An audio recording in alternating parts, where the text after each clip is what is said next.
แต่ละเก้าก็ล่างวันนี้มุปัน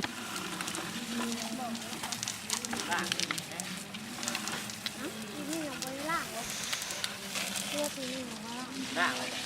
มาก็ลากกัน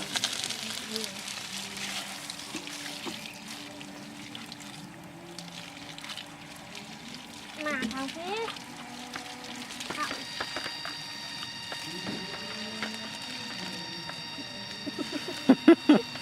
สักวันโยยุ่มอยู่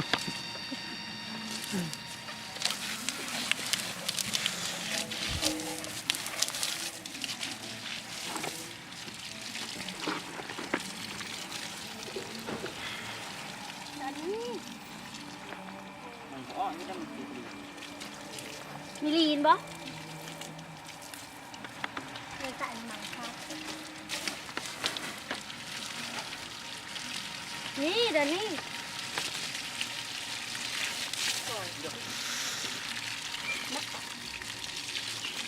นี่จังกี่ได้จะได้คนกี่ดินนั้น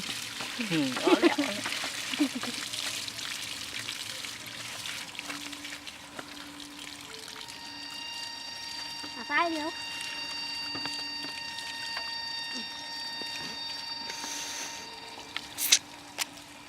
นี่นะขอต้องเป็นชีวิตนั่นนี่ ลายบ่ หลายเนี่ยอยากเข้าไปเอาแล้วนี่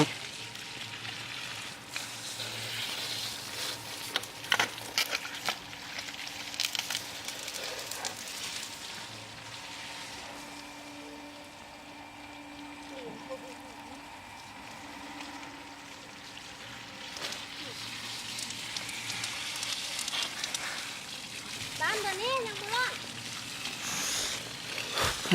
ตอนเถิงใช่นี่นะบ้านนี้ตัวนี้มัน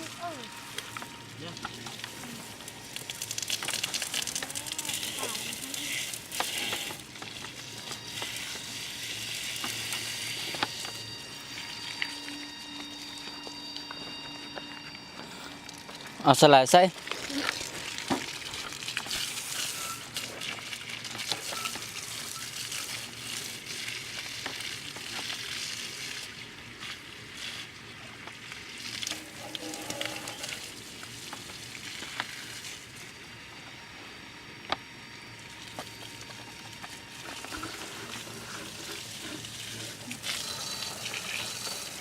บ้าน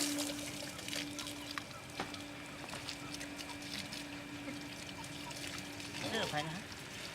น้ำเข้าเสร็จแล้ว น้ำข้าวเราติดไม่ได้บ่ปัง มัน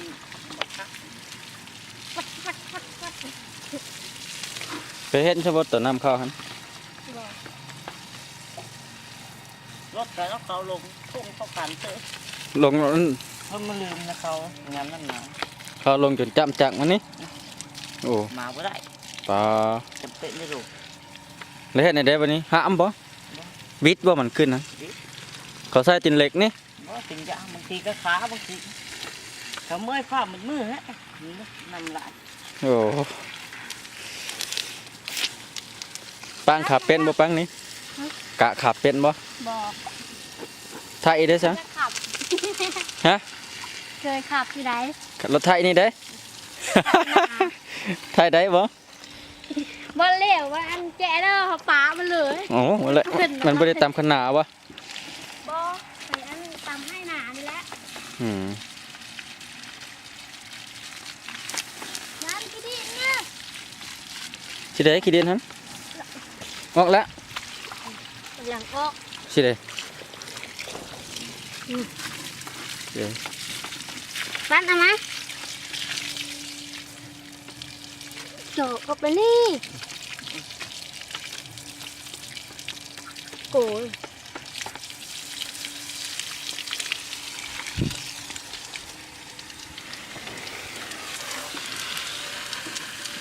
เป็นไฟครบ แต่งไฟลายวะ จะได้ ก็นำอังตื่นลงที่เก้าเสียง สั่งมัน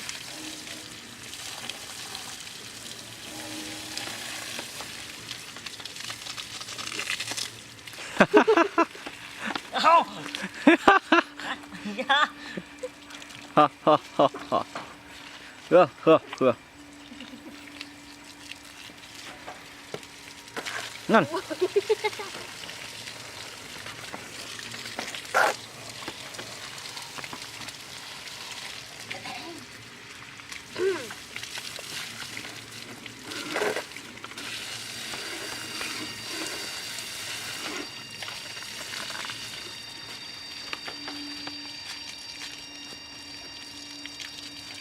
บ้านมาทางพี่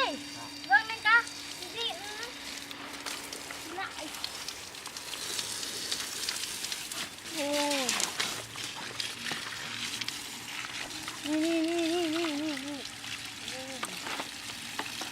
ข้าเอามันได้นี่นะ สิได้ขามันหันเออเป็นเหล็กหัน นี่แหละจะเอาเลย ได้ละ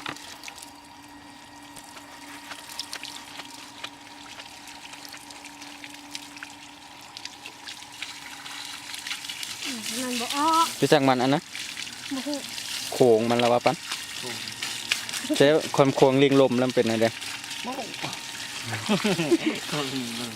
อันนี้โขงยังโขงจีน สยามมัน โขงสยามบ่นี่หัน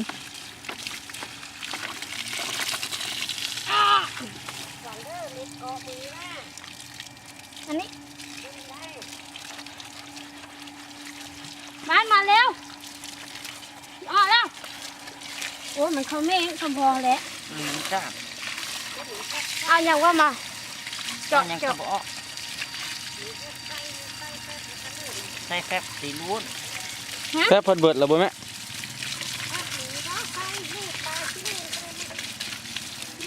บอกเอาสลายนี่แหละมันจังคักสลายรังถ้วยนะ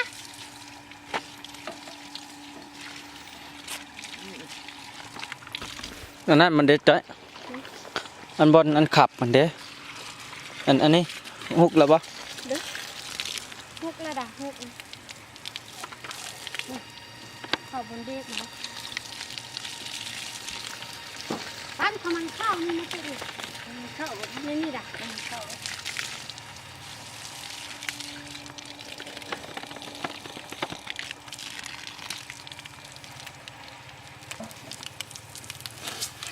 วาย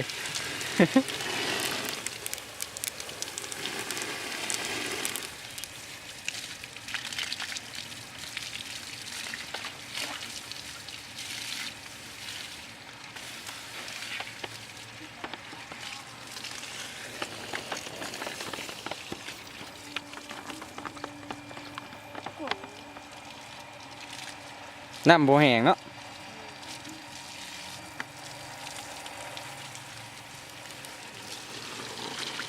ตอนไปไทยนาใต้ก็แล้วท่านนั่นบ่แล้วก็เอามาล้างบ่ อืม